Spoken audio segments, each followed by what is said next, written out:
Hi, Hello. Chris and Lori Show. Here we are again. We're back. Today we're going to talk about great topic Family. and love.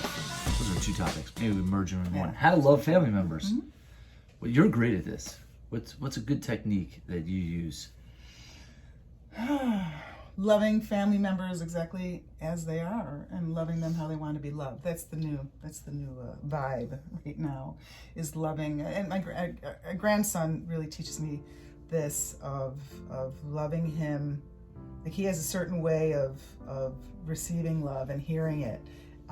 It's not uncommon than most people, but it's his own specific way. And experiencing him this weekend, I got to practice that a lot and then brought that into other relationships. Yeah.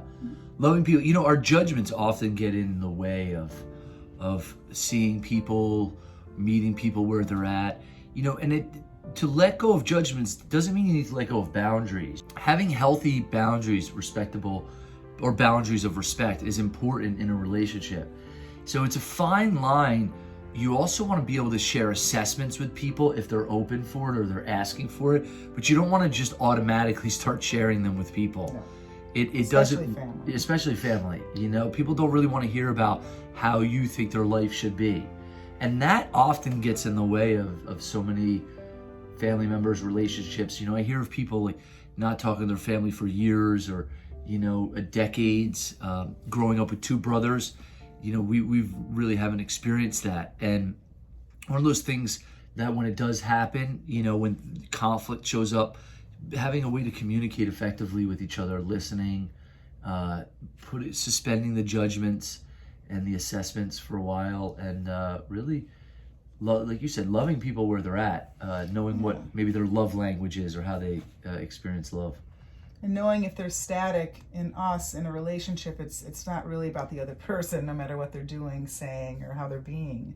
There's something in me that is not in acceptance with what's out there. And doing a Ho'oponopono, or which is a Hawaiian prayer of really forgiveness and being apologetic, sort of, for being a space of causing any kind of static in somebody's life whatsoever, that we're always responsible. I think the Chinese, like, you get in a car accident in China and both people are responsible no matter whose fault it is, because if you weren't there to begin with, the car accident wouldn't have happened. So there's mutual responsibility on both sides of the aisle, so to speak.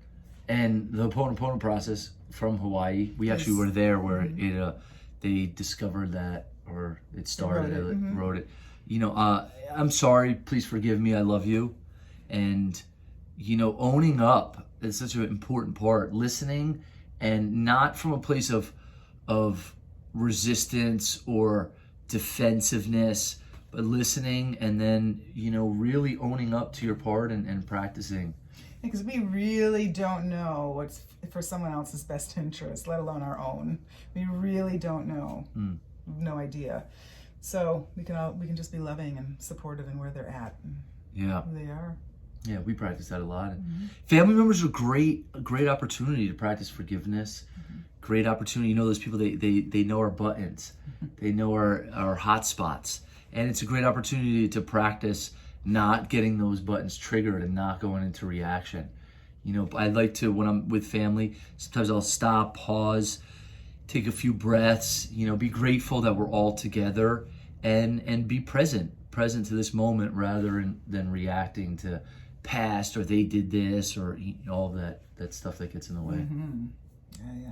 Yes. Practice love. Yeah, practice love. Practice love. Awesome. Love you. Love you. Thank you for listening. Share some cool tips that you use when family. And till the next time, what do they get to do? Share, like, and subscribe. We'll see you all soon. Yes, subscribe to us on YouTube. Chris and Lori Show. Bye. Bye.